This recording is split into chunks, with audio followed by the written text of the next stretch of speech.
Hi friends, welcome back to my channel. അപ്പോൾ ഇന്ന് നമ്മൾ തയ്യാറാക്കാൻ പോകുന്നത് പച്ചപ്പയർ കൊണ്ട് വളരെ എളുപ്പത്തിൽ ചെയ്യാൻ പറ്റുന്ന ഒരു നാടൻ റെസിപ്പിയാണ്. അപ്പോൾ എല്ലാവരും ട്രൈ ചെയ്തിട്ട് എങ്ങനെയുണ്ടായിരുന്നു എന്ന് ഫീഡ്ബാക്ക് അറിയിക്കാൻ മറക്കരുത്. നമ്മളൊരു ഒഴിച്ചേറിയ റെസിപ്പിയാണ് കേട്ടോ ചെയ്യുന്നത്. അപ്പോൾ ട്രൈ ചെയ്യുക. പച്ചപ്പയർ കൊണ്ടുള്ള ഒരുപാട് റെസിപ്പീസ് ഓൾറെഡി നമ്മുടെ ചാനലിൽ ചെയ്തിട്ടുണ്ട്. കാണാത്തവരതെല്ലാം ഒന്ന് കണ്ടു നോക്കുക. പ്ലേലിസ്റ്റ് ചെക്ക് ചെയ്താൽ മതി കേട്ടോ. ഡീറ്റെയിൽ ആയിട്ടുള്ള വീഡിയോസ് എല്ലാം പ്ലേലിസ്റ്റിൽ സെപ്പറേറ്റ് ആയിട്ട് ക്രിയേറ്റ് ചെയ്തിട്ടുണ്ടാവും. അപ്പോൾ ട്രൈ ചെയ്തിട്ട് ഫീഡ്ബാക്ക് അറിയിക്കാൻ മറക്കരുത്. ഇതിനായിട്ടൊരു 10 എണ്ണത്തോളം കേട്ടോ, ഒരു മീഡിയം ടൈപ്പ് 10 പയറോളം എടുക്കുക. എന്നിട്ട് അതിൻ്റെ രണ്ടറ്റവും കട്ട് ചെയ്ത് മാറ്റിയതിന് ശേഷം കുറച്ച് നീളത്തിലുള്ള പീസാക്കി കട്ട് ചെയ്തെടുക്കുക. അപ്പോൾ നമുക്കിത് എങ്ങനെയാണ് തയ്യാറാക്കുന്നത് നോക്കിയിട്ട് വരാം. ഒരു പാൻ വെച്ച് കുറച്ച് വെളിച്ചെണ്ണ ഒഴിച്ചു കൊടുത്തു. വെളിച്ചെണ്ണ ചൂടായി വരുമ്പോഴേക്കും ഒരു ചെറിയ സവോള കനം കുറച്ച് അരിഞ്ഞാൽ ചേർത്ത് കൊടുക്കാം. ചെറിയുള്ളി ഉണ്ടെങ്കിൽ ഒരു 8-10 ചെറിയുള്ളി കനം കുറച്ച് അരിഞ്ഞാൽ ചേർത്ത് കൊടുത്താലും മതി. എരിവിനനുസരിച്ച് പച്ചമുളക്, നമ്മളിതിൽ മുളക് പൊടി ചേർക്കുന്നില്ല, പച്ചമുളകിൻ്റെ എരിവാണ് കേട്ടോ. അപ്പോൾ നിങ്ങളുടെ എരിവിനനുസരിച്ച് പച്ചമുളക് കൂട്ടുക. ഞാനൊരു 3 ചേർത്തിട്ടുണ്ട്. പച്ചമുളക് ചേർത്ത് ജസ്റ്റ് ഒന്ന് വഴറ്റി കൊടുത്തതിന് ശേഷം നമ്മളിതിനകത്തേക്ക് കട്ട് ചെയ്ത് വെച്ചിരിക്കുന്നത് നമ്മുടെ പയർ ചേർത്ത് കൊടുക്കുക. ഒരു 10 പയറോളേ ഉള്ളൂ, കണ്ടോ, ഈ ഒരു നീളത്തിലാണ് കട്ട് ചെയ്തെടുത്തിരിക്കുന്നത്. ഇനി അത്യാവശ്യം ഇതൊന്ന് വാടി കിട്ടണം. ഒരുപാട് അങ്ങ് വഴണ്ട് പോകേണ്ട ആവശ്യമൊന്നുമില്ല, ജസ്റ്റ് ഒന്ന് സോഫ്റ്റായി വരിക, അത്രയേ ഉള്ളൂ. അപ്പം നമുക്കിതൊന്ന് അടച്ച് വെച്ച് കൊടുക്കുക. അപ്പോൾ നമ്മുടെ പയറൊക്കെ ചെറുതായിട്ടൊന്ന് സോഫ്റ്റായി തുടങ്ങുമ്പോഴേക്കും നമുക്കിതിനകത്തേക്ക് തക്കാളി ചേർക്കണം. നല്ല പഴുത്ത തക്കാളി തന്നെ ചേർത്ത് കൊടുക്കുക. വലുതാണെങ്കിൽ ഒരെണ്ണം മതി, ചെറുതാണെങ്കിൽ 2 ചേർത്ത് കൊടുക്കാം.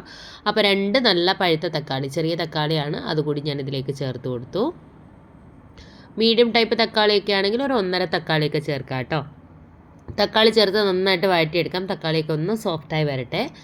തക്കാളിയൊക്കെ ഒന്ന് സോഫ്റ്റായി വരുമ്പോഴേക്കും ഇതിനകത്തേക്ക് ഒരു 1/4 ടീസ്പൂൺ മഞ്ഞൾപ്പൊടി ചേർത്ത് കൊടുത്തിട്ട് നല്ലപോലെ നമുക്കൊന്ന് വഴറ്റിയെടുക്കാം. ആ മഞ്ഞൾപ്പൊടിയുടെ ആ റോ ടേസ്റ്റൊക്കെ ഒന്ന് മാറണം. നല്ല ടേസ്റ്റ് ആയിട്ടുള്ളൊരു കറിയാണ് കേട്ടോ, നിങ്ങൾ മസ്റ്റായിട്ടും ട്രൈ ചെയ്ത് നോക്കുക. അപ്പോൾ മഞ്ഞൾപ്പൊടിയുടെ ആ റോ ടേസ്റ്റൊക്കെ ഒന്ന് മാറിക്കഴിയുമ്പോൾ നമുക്കിനകത്തേക്ക് വെള്ളം ഒഴിച്ചു കൊടുക്കാം. പച്ചവെള്ളമാണ് ഒഴിച്ചു കൊടുക്കുന്നത്. ചൂടുവെള്ളം ഉണ്ടെങ്കിൽ ചൂടുവെള്ളം ഒഴിച്ചു കൊടുക്കാം. അത് പയർ വേവാൻ ആവശ്യത്തിനുള്ള വെള്ളം മാത്രം ഒഴിച്ചു കൊടുക്കുക. ഒരുപാട് അങ്ങ് വെള്ളം ഒഴിക്കേണ്ട ആവശ്യമില്ല. ഈ സമയത്ത് ഉപ്പ് ചെക്ക് ചെയ്ത് നോക്കുക. എക്സ്ട്രാ വേണമെന്നുണ്ടെങ്കിൽ ചേർത്ത് കൊടുക്കണം. നമ്മൾ സവോള വഴറ്റാൻ ഇട്ട സമയത്ത് കുറച്ച് ഉപ്പ് ചേർത്തിരുന്നു. അപ്പോൾ ഉപ്പ് വേണമെന്നുണ്ടെങ്കിൽ ചേർത്ത് കൊടുക്കാൻ മറക്കരുത്. ഇത് നല്ലതുപോലെ ഒന്ന് തിളച്ചതിന് ശേഷം നമ്മുടെ പയറൊക്കെ ഒന്ന് വെന്ത് വരണം. അതുവരെ നമുക്ക് വെയിറ്റ് ചെയ്യാം. അപ്പോൾ ഇതിലേക്ക് നമ്മൾ ആവശ്യത്തിന് കറിവേപ്പില കൂടി ചേർത്ത് കൊടുത്തു നന്നായിട്ട് ഇളക്കി കൊടുക്കുക. ഇനി ഇതൊന്ന് അടച്ച് വെച്ചിട്ട് പയറൊന്ന് വെന്ത് വരട്ടെ, അതുവരെ നമുക്ക് വെയിറ്റ് ചെയ്യാം. പച്ചമുളക് ശ്രദ്ധിക്കുക, നിങ്ങളുടെ എരിവിനനുസരിച്ച് ചേർത്ത് കൊടുക്കണം, അത് മറക്കരുത് കേട്ടോ. ഓരോരുത്തരുടെയും എരിവ് ഡിഫറെൻ്റ് ആയിരിക്കും, അതുകൊണ്ടാണ് ഞാൻ ഇങ്ങനെ പറഞ്ഞത്. അപ്പോൾ എൻ്റെ എരിവിനനുസരിച്ച് ഞാൻ മീഡിയം ടൈപ്പ് 3 പച്ചമുളക് ചേർത്തിട്ടുണ്ട്. ഒരുപാടൊക്കെ എരിവുള്ളതല്ല. അപ്പോൾ ഇതൊന്നായി വരുന്ന സമയത്ത് നമുക്ക് അരപ്പ് തയ്യാറാക്കിയെടുക്കാം. ഒരു 1.5 പിടിയോളം തേങ്ങ വലിയ പീസാക്കി കട്ട് ചെയ്തിട്ടിട്ട് ജസ്റ്റ് ഒന്ന് പൾസ് മോഡിൽ കറക്കിയെടുത്താണ്. ഇപ്പോൾ ഇതാണ് കേട്ടോ എളുപ്പപ്പണി. തേങ്ങ ചിരകാതിരിക്കാൻ വേണ്ടിയിട്ടാണ് ഈ രീതിയിൽ ചെയ്യുന്നത്. ഇതാകുമ്പോൾ ജസ്റ്റ് ഒന്ന് കറക്കിയെടുത്താൽ മതി പൾസ് മോഡിൽ. അതിലേക്ക് ഒരു നുള്ളു മഞ്ഞൾപ്പൊടി മതി. ഓൾറെഡി നമ്മൾ മഞ്ഞൾപ്പൊടി ചേർത്തിട്ടുണ്ട്. 1/2 ടീസ്പൂൺ ചെറിയ ജീരകം, ഒരു 3 ചെറിയ ഉള്ളി, ഒരു വെളുത്തുള്ളി, ഇത്രയും കൂടി ഞാൻ ചേർത്ത് കൊടുക്കുന്നുണ്ട്. 1.5 പിടിയോളം തേങ്ങ എടുക്കുക കേട്ടോ.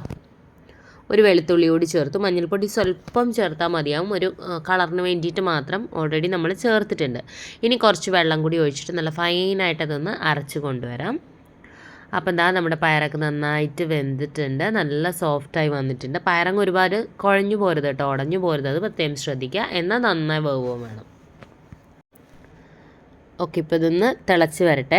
നന്നായിട്ട് ഒന്നുകൂടെ ഒന്ന് തിളച്ച് വരുന്ന സമയത്ത് നമ്മുടെ അരപ്പ് ഇതിലേക്ക് ചേർത്ത് കൊടുക്കണം. ഇനി ആ മിക്സിയുടെ ജാറ് കഴുകി കുറച്ച് വെള്ളം കൂടി നമുക്കിതിലേക്ക് ഒഴിച്ചു കൊടുക്കാം. നല്ല ഫൈനായിട്ട് അരച്ചെടുക്കണം കേട്ടോ. നമ്മുടെ പയറൊക്കെ നല്ലപോലെ വെന്ത് ആ വെള്ളമൊക്കെ ഒന്ന് വറ്റി വരുന്ന ആ ഒരു സ്റ്റേജിൽ നമുക്കിതിനകത്തേക്ക് അരപ്പ് ചേർത്ത് കൊടുക്കാം. അപ്പോൾ ഞാൻ കുറച്ച് മിക്സിയുടെ ജാറ് കഴുകി കുറച്ച് വെള്ളം കൂടി ഇതിലേക്ക് ഒഴിച്ചു കൊടുക്കുന്നുണ്ട്. ഒരുപാട് ഇട്ടങ്ങ് തിളപ്പിക്കേണ്ട, നന്നായിട്ടൊന്ന് ചൂടാക്കി എടുത്താൽ മതി. വെട്ടി തിളപ്പിക്കേണ്ട ആവശ്യമില്ല കേട്ടോ. തിളപ്പിച്ച് കഴിഞ്ഞാൽ ആ ഒരു ടേസ്റ്റ് മാറിപ്പോവും. ആ ഒരു തേങ്ങയുടെ പച്ചരപ്പിൻ്റെ ആ ഒരു റോ ടേസ്റ്റ് ഒന്ന് മാറണം, അത്രയേ ഉള്ളൂ. ഒരുപാടങ്ങ് തിക്കാക്കി എടുക്കരുത്, ഒരുപാടങ്ങ് വെള്ളം പോലെ ആക്കരുത് കേട്ടോ. ഇത് നമ്മൾ അധികം വെള്ളം ഒഴിക്കാതെ തിക്കാക്കി വെച്ചാൽ ഇരിക്കുമ്പോൾ ഒന്നുകൂടി കുറുകും. ആ ഒരു കൺസിസ്റ്റൻസി കറക്റ്റ് ആവില്ല. ഒരുപാട് ലൂസായി കഴിഞ്ഞാലും ടേസ്റ്റ് ഉണ്ടാവില്ല. അപ്പോൾ ഇതായിരിക്കണം ഇതിൻ്റെ ഒരു പരുവം. ഇരിക്കുമ്പോൾ ഒരു സ്വല്പം കൂടി ഒന്ന് കുറുകാൻ ചാൻസ് ഉണ്ട് കേട്ടോ. അതുകൊണ്ട് ഈ ഒരു അളവിൽ വേണം ഓഫ് ചെയ്ത് വയ്ക്കാൻ. ഈ സമയത്ത് ഉപ്പൊക്കെ ചെക്ക് ചെയ്ത് നോക്കുക. എക്സ്ട്രാ വേണം എന്നുണ്ടെങ്കിൽ ചേർത്ത് കൊടുക്കണം.